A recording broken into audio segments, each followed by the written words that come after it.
नमस्कार मित्रांनो, मी आपला सर्वांचा लाडका मित्र योगेश भोसले बारामतीकर। मी सुजल आणि माझी मिसेस आम्ही चाललोय निरेला कारण की आमच्या इथे संत ज्ञानेश्वर महाराजांची पालखी येत आहे। आम्ही तिघजण चाललो, आमचा मल्हार गेलाय पुढे आजीभर।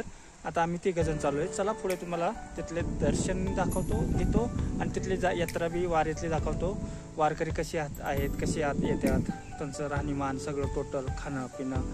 चला मित्रांनो, पुढे तुम्हाला सर्व माहिती आणि सर्वांनी ब्लॉग बघावे।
मित्रांनो, आम्ही आता निरेमध्ये आहे।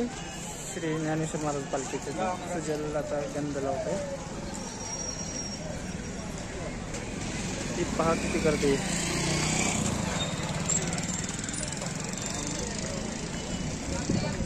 आलेले आहे। कुणी फुले काढू नका, पण फुलेवाले काढणारे फुले।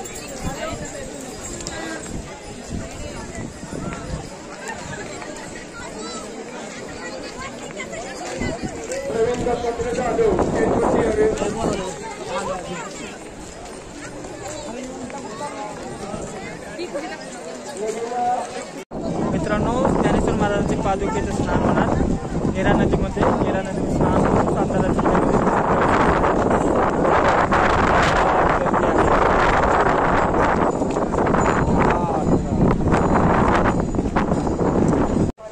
मित्रांनो, आता हे पुणे जिल्हा संपूर्ण सातारा जिल्ह्यामध्ये ज्ञानेश्वर महाराजांची पालखी जाणार आहे। नीरा नदी आहे, नीरा नदीमध्ये ते स्नान करणार आहे। स्नान करून ते सातारा जिल्ह्यामध्ये प्रवेश करणार आहे। म्हणजे पुणे जिल्ह्यामधून सातारा जिल्ह्यामध्ये जाणार, तिथून पुढे पंढरपूरला होणार। आणि आता इथून पुढे तिचा मुक्काम आहे रात्री संध्याकाळी लोणंद येते। लोणंदला 2 दिवस मुक्काम आहे ज्ञानेश्वर महाराज पालखी।